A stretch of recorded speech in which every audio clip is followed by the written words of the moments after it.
जननी मातृशक्ति, मेरे देश बंधुओं, धर्म बंधुओं, एक छोटा सा प्रश्न पूछना चाहता हूं। कभी आकर आपके बच्चे ने आपके पास आकर एक प्रश्न पूछा कि पिताजी ये बताइए, 9 मई 1857 में देश में क्रांति प्रारंभ हुई और 15 अगस्त 1947 को क्रांति पूर्ण हुई, देश आजाद हो गया। ये जितने लोगों ने स्वतंत्रता संग्राम में भाग लिया, जिन क्रांतिकारियों ने योगदान दिया, इसमें से 5 जैन क्रांतिकारी या 5 जैन स्वतंत्रता संग्राम सेनानी के नाम बता दीजिए, आपका उत्तर क्या होगा? दूसरी बात, 24 तीर्थंकर ये वैश्य थे कि क्षत्रिय थे? जोर से बोलो, क्षत्रिय थे। एक और बात, ये जो जैन शब्द है, संज्ञा है, ये जातिवाचक है कि गुणवाचक है? गुणवाचक है। 3 बात समझ में आ गई तो आगे की बात करता हूं। 11वीं शताब्दी में कलिंग का राजा खारवेल विदेशी आक्रमण डेमिस्ट्रीज ने किया, अयोध्या के मैदान में जमकर संघर्ष हुआ, उसका पराभव किया, विजय प्राप्त की, जिसके कारण 250 वर्षों तक भारत पर विदेशी आक्रमण नहीं हुआ। वह खारवेल जैन था। अगर समझ में आ गया तो ताली बजाइए। लगता है कि अपना कोई गौरव है, हमारा कोई इतिहास है, हम वीर हैं। मेरा एक प्रश्न है, अगर 24 तीर्थंकर क्षत्रिय थे, हम उनके वंशज हैं, हम बनिए कब बन गए? इसका भी विचार करना चाहिए। हम वीरों की संतान हैं, हम क्षत्रिय हैं, हमारा धर्म है, वेश्य हमारा कर्म है। इस स्वाभिमान को धारण करना चाहिए। इसलिए निवेदन करना चाहता हूं, जिसने सारे भारत का एकीकरण किया वह चंद्रगुप्त मौर्य, जिसका राज्याभिषेक जैन पद्धति से हुआ, श्रवण बेलगोला में मुनि दीक्षा लेकर जीवन पूर्ण किया, वह खारवेल चंद्रगुप्त जैन था। उड़ीसा का राजा महामेघवान वह जैन था। दक्षिण भारत का परम प्रतापी चामुंडराय वह जैन था। उनका सेनानायक गंगराज वह जैन था। दंडनायक गंगराज नायक वह जैन था। गुजरात के राजा कुमारपाल वह जैन थे। उनके 2 सेनापति वस्तुपाल और तेजपाल, जिन्होंने जीवन में 63 बार युद्ध किया, वह जैन थे। मेरे मित्रों, वीरों का अपना इतिहास है, जैनियों का अपना इतिहास है। हमने कलम से इस देश की सेवा की है और तलवार की नोक पर इस देश का इतिहास रचा है हमने। हमारा वीरोचित इतिहास है। जिस समय बहराइच पर आक्रमण हुआ, वहां के राजा सुवर्णदेव राय थे। उन्होंने सभा बुलाई, पूछा कि युद्ध आक्रमण हुआ है, क्या करना चाहिए? सभा में 2 भाग हो गए।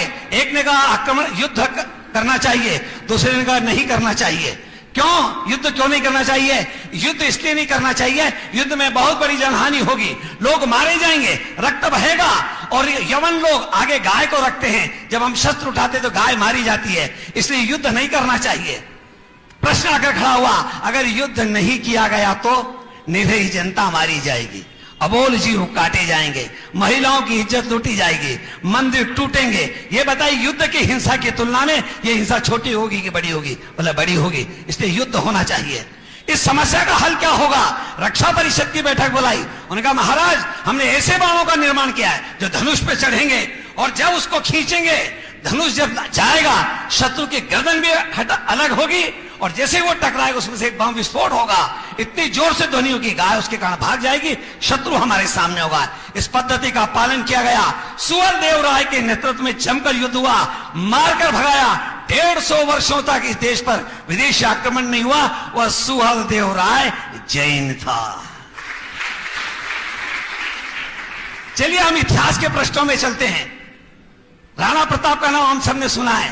राणा प्रताप के पिताजी उदय सिंह जी, जब बनवीर ने उनके बड़े भाई विक्रमादित्य की हत्या कर दी, वह उदय सिंह की हत्या करना चाहते थे। आप सबको मालूम है, पन्नाधाय ने अपने बच्चे के वस्त्र पहनाकर उन्हें उदय सिंह जी को बचाया और उदय सिंह जी के वस्त्र पहनाकर उस चंदन को लिटा दिया। जब बनवीर आया, उसने पूछा उदय सिंह कहां है? इशारा किया।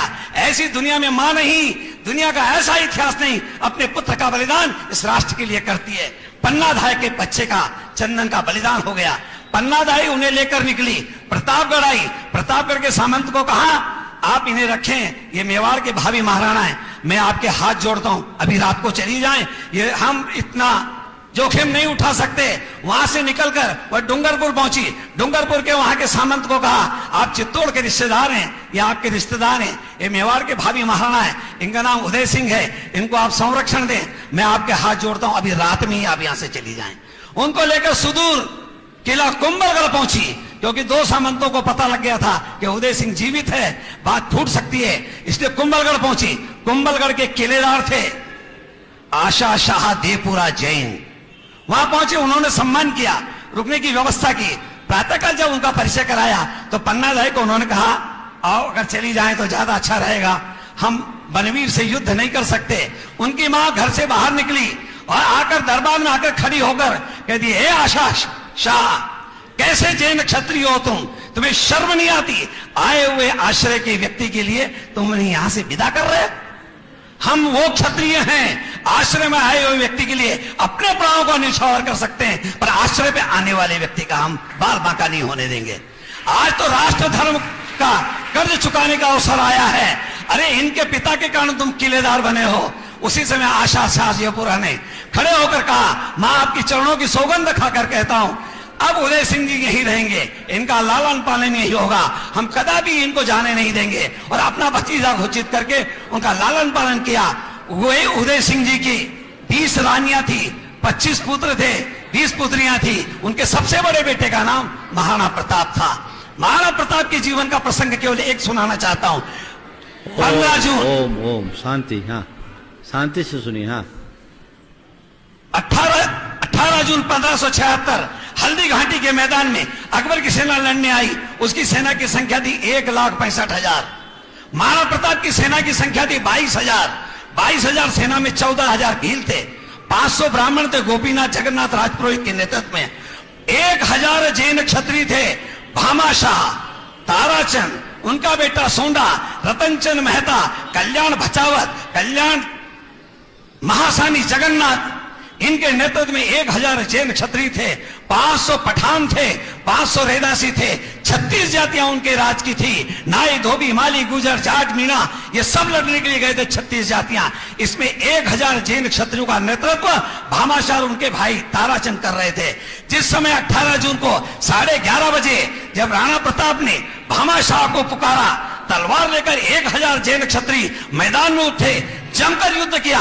16 साल का उनका बेटा सोंडा दोनों हाथों में तलवार लेकर जब रक्त बहा रहा था, उस समय से आवाज आई। मुगल सरदार देखकर दांत पर हाथ रखकर, मुंह पर हाथ रखकर कहते हैं, या अल्लाह ताला, क्या खाके जनाए?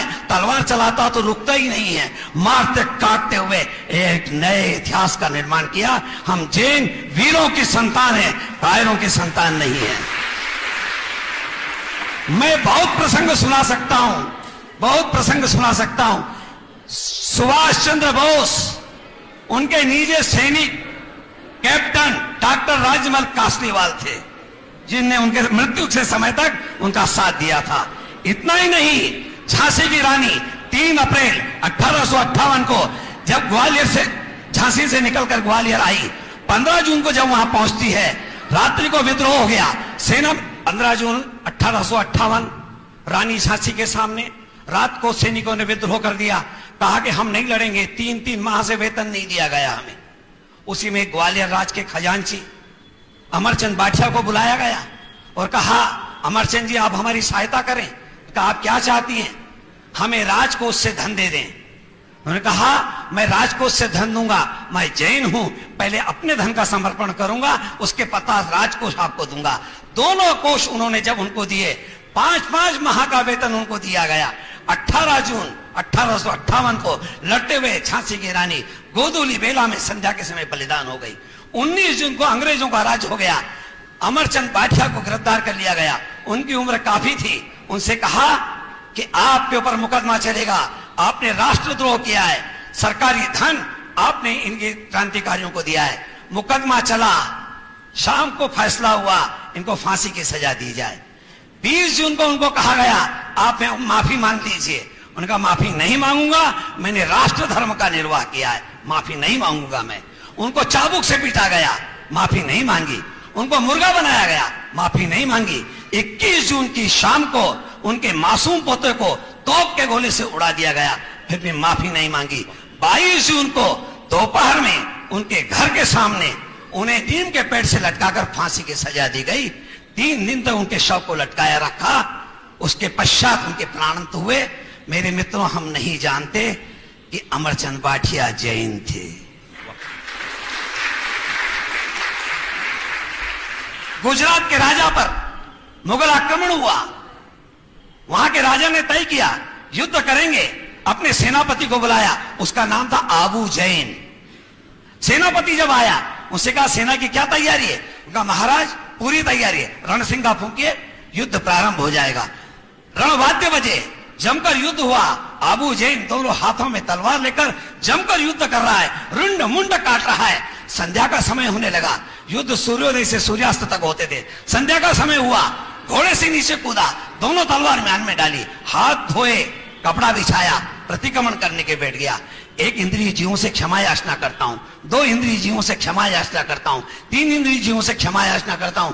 राजा घबराया, मनुष्य 5 इंद्रिय जीव है, कल मेरे युद्ध का क्या होगा? दूसरे दिन प्रातः काल हुआ, रणसिंगे फूंके गए, रणवाद्य बजे। आबू जैन तंबू में से निकला, घोड़े पर बैठा, जमकर युद्ध किया, विजय प्राप्त की। जब विजय दरबार लगा, सबको बुलाया गया। उस समय आबू जैन जब आए, उनने कहा, रानी ने कहा, आबू मेरी आंखों के सामने 2 दृश्य हैं। एक और तो तुम दोनों हाथों में तलवार लेकर रुंड मुंड सुंड काट रहे हो, और एक और तुम प्रतिक्रमण करके 1 इंद्रिय जीवों 2 इंद्रिय जीवों से क्षमा याचना कर रहे हो। ये क्या है? मेरे यहां जितने नौजवान मित्र बैठे हैं, उनको उसका उत्तर सुनना चाहिए। उन्होंने कहा, सुनिए महारानी, मैं जैन दर्शन का व्रती श्रावक हूं। श्रावक का धर्म अहिंसा है। अहिंसा का संबंध आत्मा और मन से है। मैंने अपनी आत्मा की दृढ़ता और मन की निर्मलता के लिए मैंने प्रतिक्रमण किया है। यह मेरा व्यक्तिगत धर्म है, मगर यह शरीर इस राष्ट्र के अन्न से बना है, इसलिए इस राष्ट्र के लिए युद्ध कर मैंने राष्ट्र धर्म का पालन किया है। दुनिया में जैन धर्म एक ऐसा धर्म है जो व्यक्तिगत धर्म और राष्ट्र धर्म की स्पष्ट व्याख्या करता है। जिस समय श्रवण बेलगोला पर आक्रमण करने के लिए आया, तो वीर खड़ा हो गया और उसने कहा, मैं अपने मंदिरों को टूटने नहीं दूंगा। जमकर युद्ध किया और शर्त रखी, जीतने के बाद में एक भी मंदिर टूटना नहीं चाहिए। आज श्रवण बेलगोला यदि सुरक्षित है तो उस वीर के कारण है, वीर नायक के कारण, जिसके कारण आज हमारा तीर्थ स्थान सुरक्षित है। मैं सैकड़ों घटनाएं सुना सकता हूं, पर आपके पास धैर्य भी नहीं है और मेरे पास भी समय नहीं है, इसलिए निवेदन करना चाहता हूं। भारत की सेना में जो सर्वोच्च पद से सेवानिवृत्त हुए हैं, उनका नाम है हरिप्रसाद जगत प्रसाद जैन, जो सेना के सर्वोच्च पद से सेवानिवृत्त हुए हैं। इंदौर का गौतम जैन राजौरी के युद्ध में लड़ते लड़ते बलिदान हो गया, जिसकी उम्र मात्र 26 वर्ष की थी। एक जैन दिगंबर जैन युवक 26 वर्ष का काकौरी के राजौरी के इस युद्ध में बलिदान हुआ। अभी अभी की घटनाएं, बहुत लंबी घटना नहीं। चलिए और संक्षिप्त करता हूं। महाराष्ट्र में सांगली जिला है। सांगली जिले में दूध गांव है। दूध गांव की जनसंख्या 10,000 है, उसमें 7,000 जैन हैं। उनमें से 70 से 80 लड़के इसमें भारत की सेना में वे सब दिगंबर जैन हैं। 7 से 8 लड़कियां हैं जो वायुसेना में हैं, और वायुसेना के कैप्टन अमृता कोहले दिगंबर जैन हैं। British parliament house, India house की लाइब्रेरी ने आंकड़ा निकाला, 9 मई 1857 से 15 अगस्त 1947 तक जितने लोगों ने आजादी में भाग लिया, जिनका बलिदान हुआ, उनकी संख्या 7,32,780 है। अब ये अंग्रेजों का आंकड़ा है, अपना आंकड़ा है 3 करोड़ लोगों ने बलिदान किया इन 90 वर्षों के अंदर।